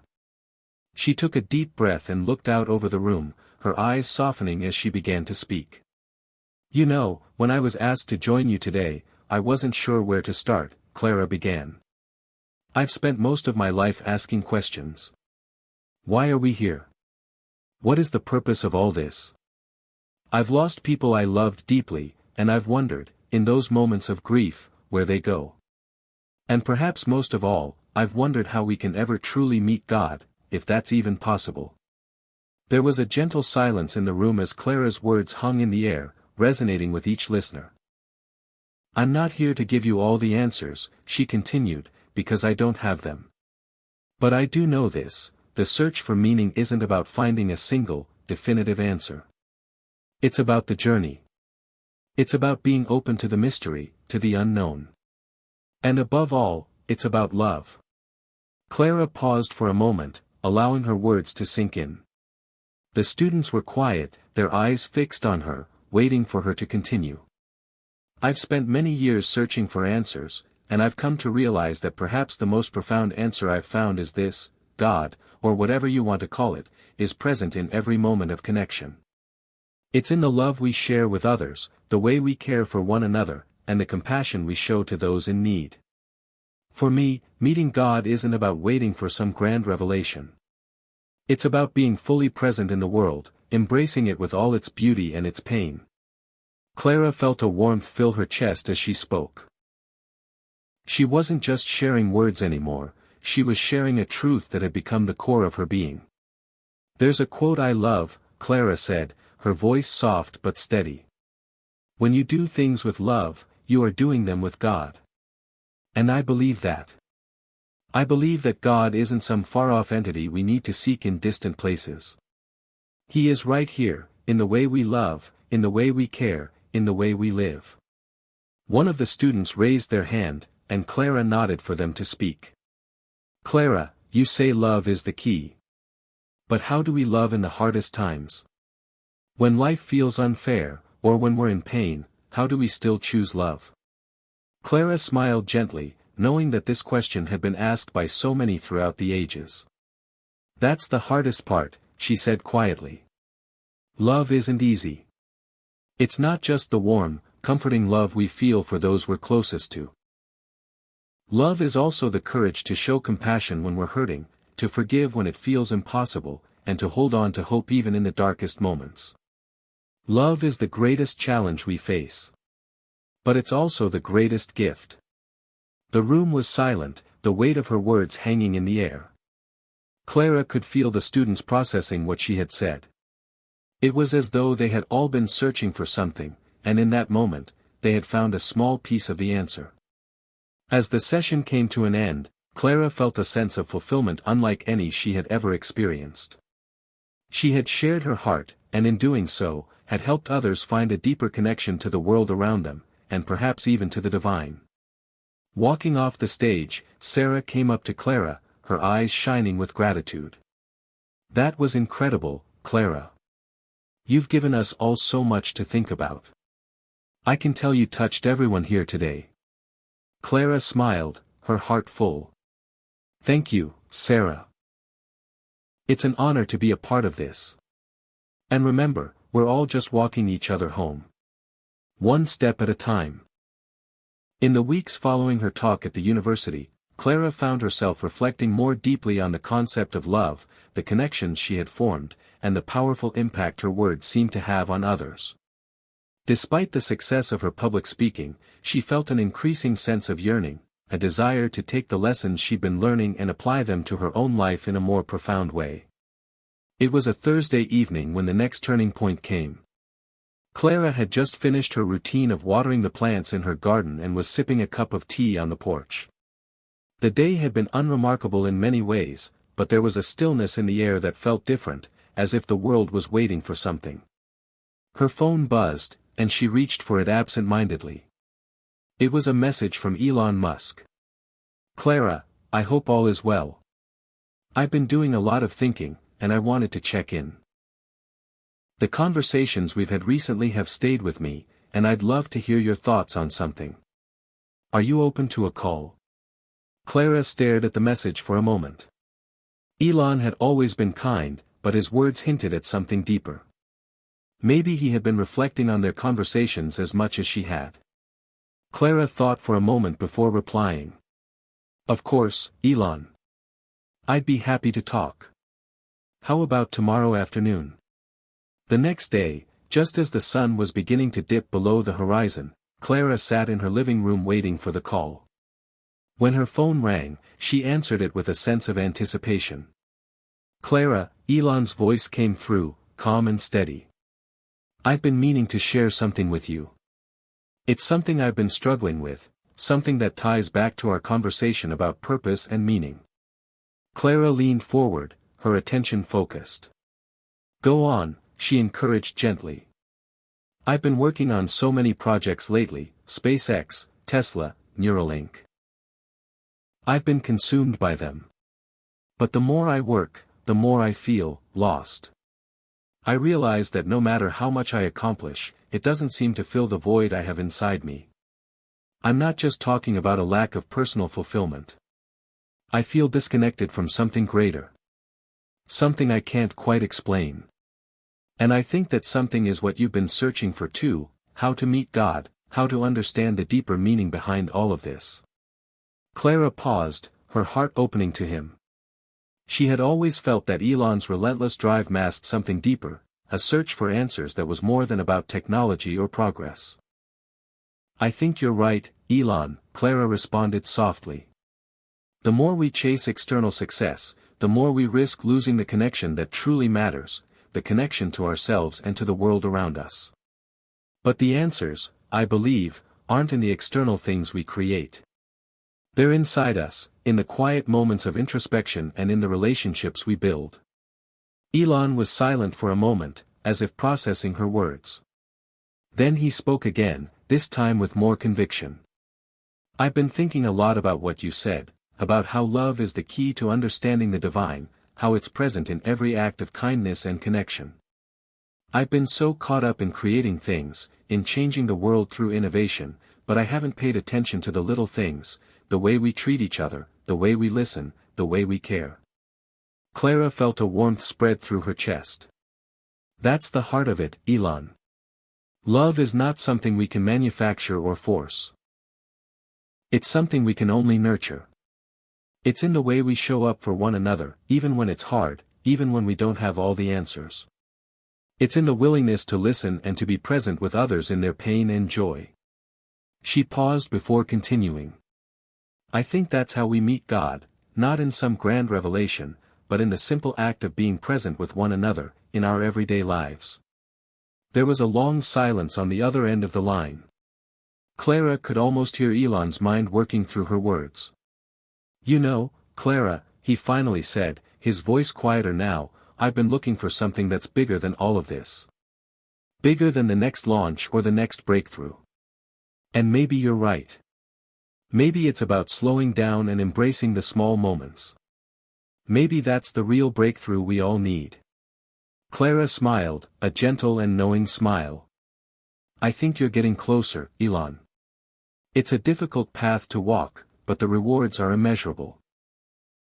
The moment of clarity comes when we realize that we don't have to search for meaning in distant places, we can find it right here, in the relationships we cultivate and the love we give.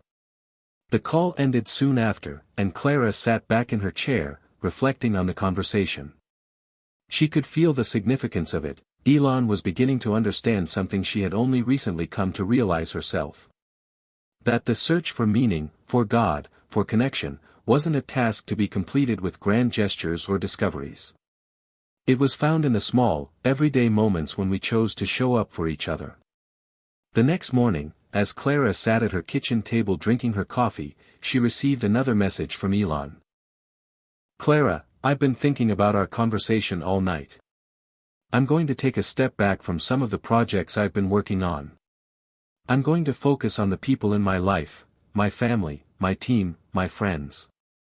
I think it's time I pay attention to the things that really matter. Clara read the message with a feeling of pride, knowing that the seed of change she had helped plant was beginning to grow in Elon's heart. As she put her phone down, she couldn't help but feel a sense of peace. She had spent so many years searching for answers. But now, in her own life, she was beginning to see the truth in what she had been telling others, that the most profound moments of clarity often come not through discovery, but through a shift in perspective, when we stop searching for something outside ourselves and begin to recognize what's already present. She glanced over at the small compass Elon had given her, its steady glow a reminder that the journey was ongoing. She knew, in her heart, that the most important part of the journey was simply being present. It was a quiet morning. Clara sat by her kitchen window, watching the birds flutter around the feeder. The sky was a soft blue, streaked with gentle clouds, and the air smelled faintly of spring. Life had settled into a new rhythm, peaceful, reflective, and rich in small joys. She had just finished journaling about her conversation with Elon Musk when the phone rang. The ringtone was different from her usual contacts, and for a split second, she almost didn't answer. But something told her to pick it up. "Hello? Mrs. Roberts?" a young woman's voice asked. "Yes, speaking. This is Michelle Lin. I work on Elon Musk's outreach team. I hope I'm not interrupting you, but I have a rather unique request."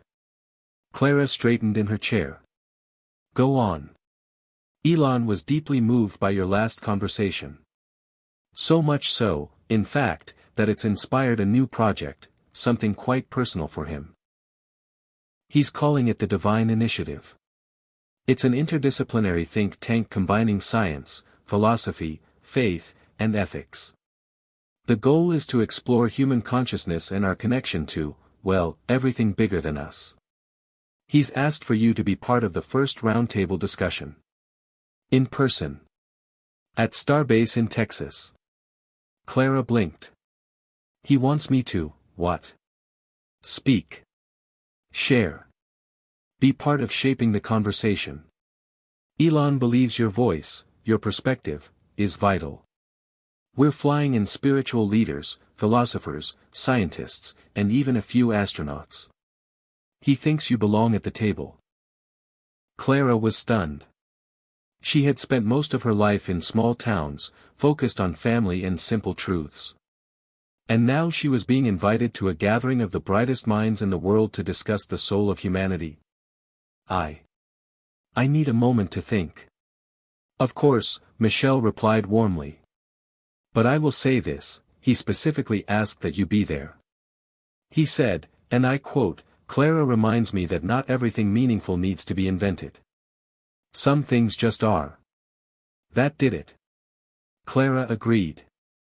3 days later, she stood at the edge of Starbase, the Texas sun gleaming off the massive rockets in the background. The facility buzzed with activity, engineers, security, and curious minds all moving with purpose. Clara was escorted into a sleek glass building where the roundtable was set to begin. Inside, the room was minimalistic but radiant with natural light. Around the oval table sat an eclectic mix of individuals.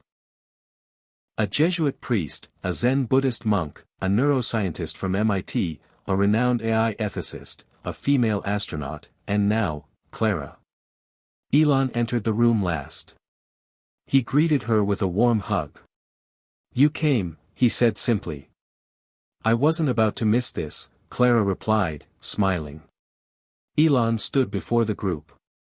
"We're here because we've all reached a point where knowledge alone isn't enough. Technology has given us the ability to reach the stars, but we still struggle to understand ourselves. What is the purpose of it all? How do we bridge the gap between what we can build, and what we need to become?" He turned to Clara. "Would you start us off?" There was a murmur of surprise. The others clearly hadn't expected the oldest person in the room to be given the first word. Clara wasn't fazed. She stood slowly, hands gently resting on the back of her chair. "Thank you," she said, her voice clear and calm. "You all speak so beautifully about data, energy, and systems. But may I offer something simple?" Everyone nodded. "I've lived through 2 world wars, the rise and fall of nations, the moon landing, and the birth of the internet. I've seen the world change in ways people once only dreamed of. But the one thing that hasn't changed, no matter the technology or time, is the ache in our hearts for meaning." She paused. "I asked Elon once how a person could meet God. I wasn't talking about religion or seeing angels in the sky. I meant the deep longing we all have for connection, for purpose, for a sign that we're not alone. I've come to believe that the answer isn't found in looking upward or outward, but in looking at each other." The room was quiet. The kind of quiet that meant people were truly listening. "I've met God in the hand of a nurse holding mine as I grieved. I've met God in a child's laughter when they know they're loved. And more recently, I met God in a man who builds rockets, but paused long enough to wonder why we build them in the first place." She turned to Elon, who looked visibly moved. "You asked what comes after the stars," Clara continued, "and I think the answer is, home. We search the cosmos for life, but the divine has been here all along, in the way we love, in the way we forgive, in the way we sit across from someone and truly see them." She sat back down. The room erupted into discussion. The Jesuit talked about incarnational theology. The neuroscientist spoke about the brain's wiring for awe and transcendence. The monk shared a koan about emptiness and fullness being the same. But again and again, they circled back to Clara's words. It became clear that, for all their intellect, it was her humanity that grounded the conversation. During the break, Elon pulled Clara aside. "You did more with one story than I could have with 1,000 blueprints," he said. Clara chuckled. "Maybe the future needs less design, and more heart." That night, she was taken to a private observatory just outside the Starbase grounds. Elon joined her there. They stood in silence, looking up at the infinite canopy of stars. "Elon," Clara said, breaking the silence, "you asked what it means to meet God. I think this wonder, this search, this stillness, is part of it." He nodded. "I've been so focused on launching upward. Maybe I forgot how much there is right here." "Maybe," Clara said, "meeting God isn't about going somewhere. Maybe it's about recognizing you're already in sacred space." Elon didn't speak. But his silence was reverent. They watched a satellite arc across the sky. And in that quiet moment, 2 seekers. One 108 years old, the other a man who'd reshaped the future, shared something holy. Not answers. But presence. Clara had returned home from Starbase both exhausted and invigorated. The experience had stirred something deep inside her, something beyond inspiration. It was as if all the pieces of her life had begun aligning, forming a pattern she hadn't seen before. She had spoken of love, connection, and divinity in front of some of the most brilliant minds on earth, and they had listened. Really listened. But in the quiet days that followed, Clara couldn't shake the feeling that something unfinished was stirring in her. It wasn't about Elon, or science, or even the question of meeting God anymore. It was something more personal. It was the past. It began with a letter. A physical one. Handwritten. The envelope was cream-colored and smelled faintly of lavender. Clara recognized the penmanship instantly. Her heart thudded in her chest. She hadn't seen that handwriting in decades. David. David Thornton had been Clara's first love. Before her late husband John, before the life they built together. David was the boy she met at 17, the man she nearly married. He had joined the military, and while he was stationed overseas, they wrote to each other constantly. But one day, the letters stopped. No explanation. Just silence. She thought he had died. Years later, she learned through a friend that he had survived, but by then she was already married to John. Clara never reached out. And neither did he. Now, decades later, a letter. As if time had folded in on itself. With trembling hands, Clara opened it. Dear Clara. I watched your talk. The one with Elon. A friend sent me the video. I wasn't sure it was you at first, I mean, how could it be? But then you spoke. And it was like hearing a song I hadn't heard in 60 years. I've lived a long life. Not always a good one. I married. Lost her. Had 2 kids. They're good people. But I never stopped thinking about you. Not in the romantic way anymore, but in that aching, unfinished way. I'm not writing to reopen anything. I just want to say thank you. For being my beginning. For still being someone who changes lives, even at 108. If you ever want to talk, I'm in Asheville. Still got the old cabin. My number's below. No pressure. Just, maybe some peace. David. Clara held the letter against her chest and wept. The next morning, she called her granddaughter, Leah. I need a favor, Clara said. Anything, Leah replied. I need to take a trip. To North Carolina. There was a pause. Is this about the man from the letter? Clara chuckled. You saw me reading it, huh? I saw the look on your face. Like a door had been opened after 100 years. Clara smiled. That's not far from the truth. A week later, Clara stood outside a log cabin nestled in the Blue Ridge Mountains. The wind rustled through the trees, and birds chirped somewhere off in the distance. The cabin looked almost exactly as she remembered from pictures David had once sent her in the 50s. She raised her hand to knock, but the door opened before she could. And there he was. David Thornton. Older, yes. His once dark hair now snowy white. A cane in one hand, a smile just barely holding back tears. Clara. David.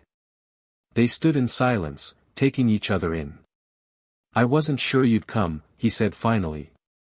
I wasn't sure either, Clara replied, voice trembling. But something told me I had to. They sat inside, sipping tea, like no time had passed. I watched your speech, David said. You made me feel like I was 20 again. Like the world still had beauty in it. Clara looked at him. Why did you stop writing all those years ago? David sighed and looked down at his hands. I got scared. There was an ambush. I lost 2 of my men. I came back different. Angry. Quiet. I didn't want you to see me that way. I thought it was better if I disappeared. Clara's eyes welled with tears. You broke my heart, David. But I understand now. They sat in silence, the kind only people with history can share. I've lived a good life, Clara said softly. But I always wondered what happened to the boy who used to quote poetry and sketch my name in his notebook. David chuckled. He became an old man who still writes poetry, but not quite as well. They laughed together, the sound echoing through the cabin like a song from the past. As the afternoon faded into evening, they walked, slowly, down a nearby trail that wound through the trees. You said in your letter you didn't want to reopen anything, Clara said. I meant that, David replied. But I hoped, maybe, we could close something. Not in a sad way. Just, peacefully. Clara nodded. Closure. No, he said, pausing. Not closure. Connection. And in that moment, Clara realized something profound. Meeting God wasn't about leaving Earth. It wasn't about rockets or revelations. Sometimes, it was about a quiet walk with someone who knew your name before the world did. Back at the cabin, David handed her an old wooden box. I kept them, he said. Every letter you ever sent me.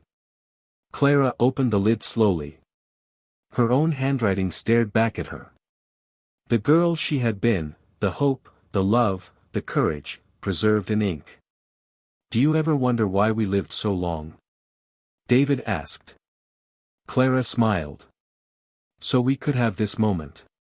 They didn't speak for a long time after that. They didn't need to. That night, Clara returned to her hotel room and wrote in her journal. "I thought meeting God would come with light and thunder. But today, it came with quiet hands and the memory of love that never turned bitter. Maybe that's all we ever need, to know we mattered to someone, and that it meant something. Even after all this time." She closed her eyes, listening to the sounds of the night. A deep peace settled over her. Not the end of the story, but the healing of a chapter long left open. It was a Tuesday morning when Clara received the call from the Horizon, one of the most watched news shows in the country. The producer's voice was polite but buzzing with urgency. "Clara, we'd love to have you as a guest on a special broadcast next week, live from Los Angeles. We've invited Elon Musk and a panel of thinkers and scientists to explore the question, what happens when technology meets the soul? And after your talk at Starbase, well, you're the heart of that conversation." Clara paused. "Live television? We'll take care of everything," the producer promised. "You'll be comfortable. We just want your voice. The world needs to hear you." She agreed. By the time she arrived in Los Angeles, Clara was a trending topic on social media. Clips of her talk at Starbase had gone viral. One video was captioned, "108-year-old woman teaches Elon Musk what it means to meet God." Another simply read, "This broke me, in the best way." Still, the idea of sitting on a national stage, under hot lights and cameras, made her stomach flutter. She wasn't a celebrity. She was just Clara Roberts. A woman who had lived long, loved deeply, and asked impossible questions. She was fitted with a soft blue blouse and a small lapel mic. A stylist offered to do something with her hair, to which Clara kindly replied, "I've been styling it this way since 1942. I think I'll be okay." Backstage, Elon greeted her with a warm hug. "I'm glad you said yes." "I almost didn't," Clara said honestly. "But something told me the world needs more conversation, and fewer conclusions." He smiled. "You're already wiser than most of us on that stage." As the countdown began, 5, 4, 3, 2, 1, the host, Jordan Hale, looked into the camera. "Good evening, America. Tonight's special broadcast of the Horizon explores the question gripping both science and faith communities alike: is there a bridge between artificial intelligence and divine intelligence? And if there is, who's already walking it? With us tonight is tech innovator Elon Musk and, at 108 years old, spiritual speaker and lifelong teacher Clara Roberts." The camera turned to Clara. She smiled softly. Not for the lens, but for the moment. She was here. And she was ready. Jordan opened with the big question. "Elon, you've launched rockets, built AI systems, and redefined what's possible for humanity. But you've recently spoken about something you can't engineer, meaning. Why now?" Elon leaned forward. "Because we're reaching a point where our tools are outpacing our wisdom. We're programming intelligence, but we've stopped asking what a meaningful life actually looks like." Clara reminded me of that. Jordan turned to her. "Clara, you asked Elon a question that went viral. I'll repeat it for our viewers: how do you meet God? Why did you ask that?" Clara didn't blink. "Because I think a lot of people are asking it, quietly. They just don't say it out loud." The host leaned in. "And what's your answer?" Clara looked directly into the camera. "You meet God when you stop running from your pain. When you sit with someone in their silence. When you choose love over certainty. God isn't a destination. God is a presence." The studio fell still. No applause. No interruption. Just silence. A kind of reverence rarely felt on live TV. Later in the broadcast, a philosopher on the panel spoke up. Clara, respectfully, many believe science has replaced the need for spiritual answers. That we're discovering the algorithms behind everything, from emotions to consciousness itself. Clara nodded thoughtfully. Science explains the how. But meaning lives in the why. Science tells me how a flower blooms. But it doesn't tell me why I cry when I see the first blossom in spring after a hard winter. The philosopher opened his mouth to respond, but paused. He had no comeback. Just a slow nod of agreement. Then came the surprise segment. Jordan turned to the screen behind them. We received thousands of letters after announcing this episode. But one stood out. A short video played. It showed a teenage girl, around 16, sitting cross-legged in her bedroom, holding up her phone. Hi Clara. I'm Jess from Kansas. My dad died last year. I've been angry at the world. At God. At everything. Then I saw your talk. And I just wanted to say, thank you. For reminding me that love still matters. Even when it hurts. The camera cut back to Clara. Tears welled in her eyes. Jess, she said softly, your anger is part of the journey. Don't run from it. But don't forget, you're still here. That means love hasn't given up on you. The segment ended with standing applause, not from the audience in the studio, but from the panelists themselves. Elon turned to her, voice barely above a whisper. You've done more with a few words than I've done with 10,000 patents. Clara looked at him kindly. You build things, Elon. That's your gift. I just remind people why we build in the first place. The next morning, the internet erupted. Clara Roberts was the #1 trending topic worldwide. Her quotes appeared on billboards, in classrooms, and even in Times Square. Milky Way, God isn't a destination. God is a presence. She received letters from veterans, nurses, teenagers, inmates, and CEOs. One nurse wrote, "You've made me proud to hold someone's hand again, even when I have no answers." Another read simply, "I believe again. In love. In life. In me." But for Clara, it wasn't about fame. That night, back in her quiet home, she sat by the fire with a blanket wrapped around her shoulders. Leah came in, phone in hand. "Grandma," she said, wide-eyed, "did you see this? Oprah just called you the most important voice in America right now." Clara smiled and sipped her tea. "Well, that's kind. But I'm just a woman who made it to 108 without forgetting how to feel." She looked at Leah. "Promise me something. Anything. Don't let the noise drown out the silence. That's where you'll hear the truth." Leah nodded, tears in her eyes. And outside, under a canopy of stars, the universe listened. Not to a scientist. Not to a celebrity. But to a woman whose quiet truth had reached the world. A week after her televised interview, Clara was trying to resume a normal routine, if anything about being 108 and internet famous could be called normal. The hummingbird still visited her porch each morning.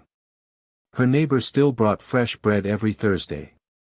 And Leah still insisted on handling all of her emails, so the Vatican doesn't accidentally get marked as spam. Clara laughed at that. Until one day, the Vatican actually wrote. A white envelope arrived, no stamp, no return address. Just a crisp Vatican seal and Clara's name, handwritten in graceful Italian penmanship. Leah opened it first, assuming it was a form letter from some spiritual outreach department. But as she read, her jaw dropped. "Grandma," she whispered, "you need to see this." Clara took the letter and read. Dear Ms. Clara Roberts. Greetings and blessings from the Holy See. Your recent interview on the horizon reached even the quiet halls of Vatican City. Your words, measured, warm, and profound. have moved many of us here, from the youngest seminary students to the Holy Father himself. You reminded the world of something we often forget in our scholarly pursuits, that faith is not theory, but relationship. That love, in its purest form, is not a doctrine, but a living, breathing expression of the divine. His Holiness Pope Francis would like to personally extend an invitation to you, should your health allow, to visit the Vatican. There is no agenda. No press. Just a conversation between two pilgrims on the journey toward understanding. With peace and gratitude. Monsignor Paolo De Luca. Office of Papal Communications. Clara stared at the page for a long while. Leah leaned forward. Are you okay? Clara wiped her eyes. It's not every day you get invited to talk about God with someone who speaks for 1 billion people. 2 weeks later, Clara and Leah landed in Rome. The Vatican had arranged a private suite in a quiet guesthouse inside the city walls. Everything was simple, serene, white linens, tall windows, the scent of olive trees drifting in from the courtyard. The morning of the meeting, Clara dressed slowly. She wore a soft gray shawl and the same pearl earrings she'd worn on her wedding day 80 years earlier. Leah offered to come with her, but Clara said no. This is something I need to do alone. She was led through stone corridors that echoed with centuries of footsteps. A Swiss guard opened the door to a small, sunlit room. And there, standing by a window looking out over the Vatican gardens, was Pope Francis. He turned and smiled. Clara. She bowed her head slightly, but he reached for her hands instead. No titles today, he said gently. Just two old souls. They sat by the window. Tea was poured. No cameras. No aides. Just conversation. Your talk, Pope Francis began, moved me. You said something I've been trying to explain to people for years, that God is presence, not place. Clara nodded. I wasn't trying to preach. I just lived long enough to see what doesn't matter. And what does? He asked. She took a breath. Gentleness. Listening.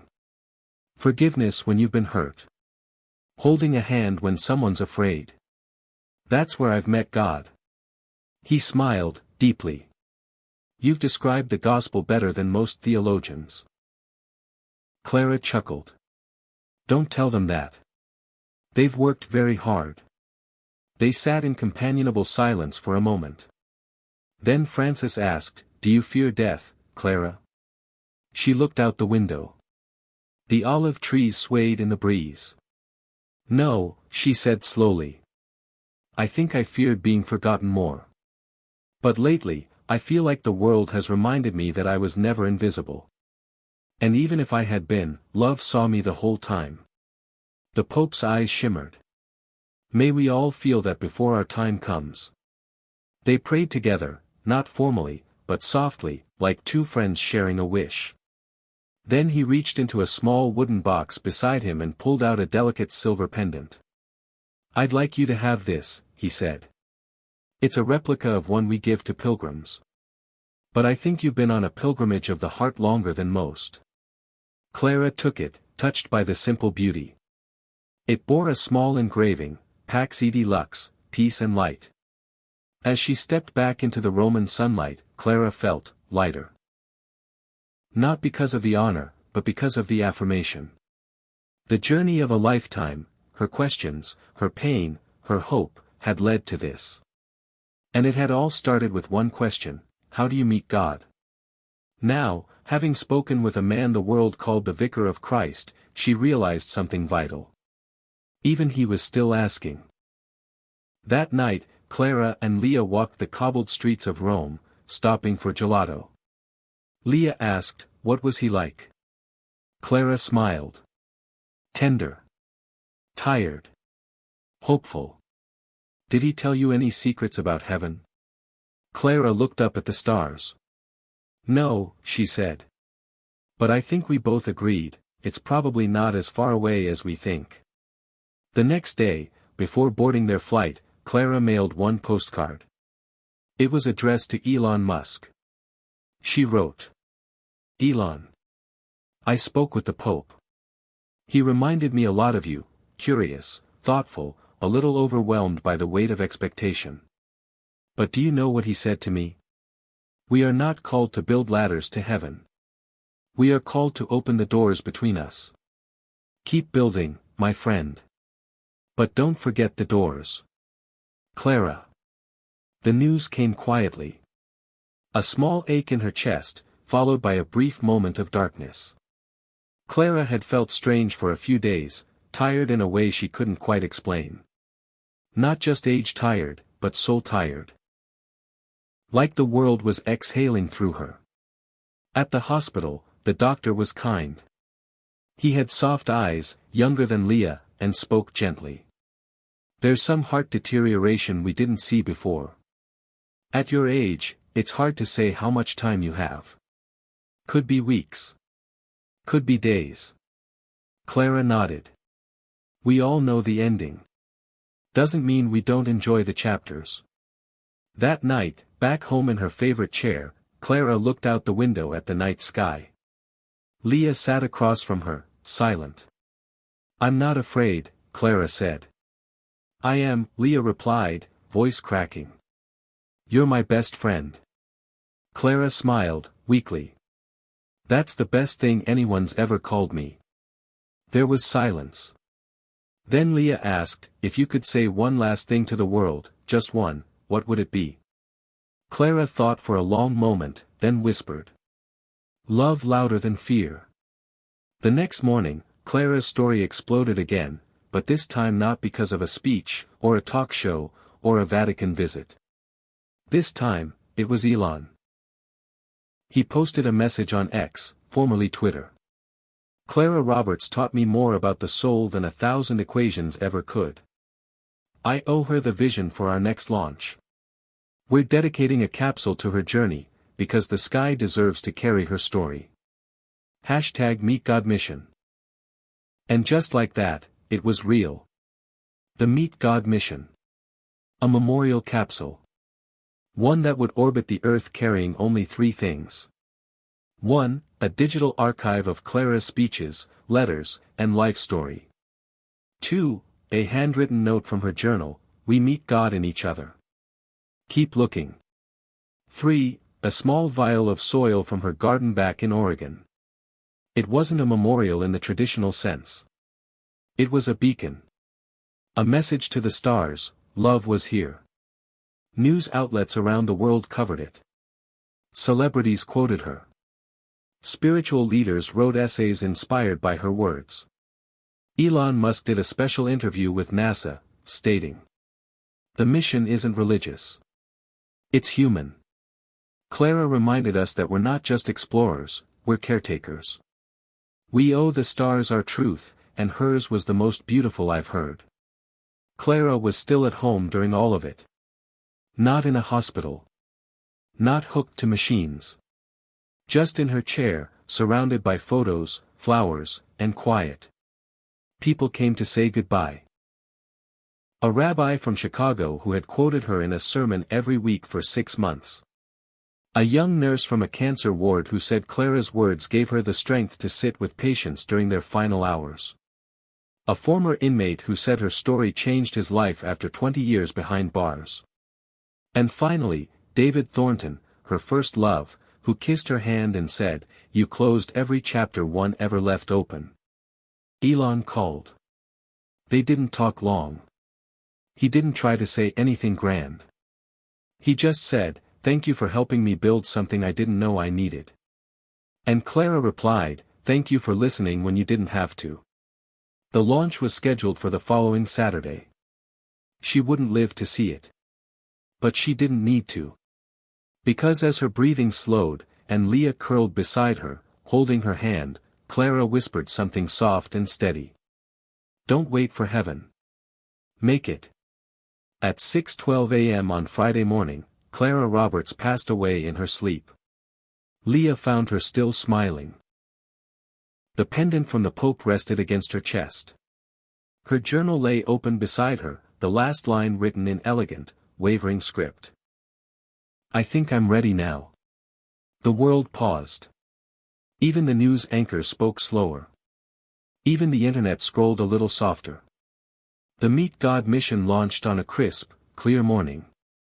The capsule shimmered like a silver seed against the blue dawn sky. As it broke through Earth's atmosphere, Leah stood on the launch pad alongside Elon and whispered, "Fly well, Grandma." And far above Earth, in the silence between the stars, Clara's story began its next orbit. But her legacy didn't stay in space. It bloomed back on Earth. A foundation was started in her name, dedicated to teaching emotional literacy and compassion in schools.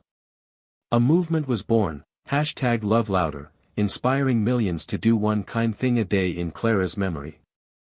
Elon named the AI ethics department at Neuralink after her. The Clara Project, focused not on what AI could do, but who it should protect. Clara had never wanted fame. She had never wanted followers. She had only wanted to know how to meet God. In the end, the world answered back. You already did. The world moved forward, but it didn't forget. In the weeks after Clara Roberts' passing, something began to shift. Not loud. Not immediate. But steady. Like a tide coming in. People spoke softer on subways. Nurses lingered a little longer beside patients. Scientists began including ethics discussions at tech conferences, not as a footnote, but as a cornerstone. Something about Clara had stuck. Not because she solved something. But because she made people feel something they didn't know they were missing.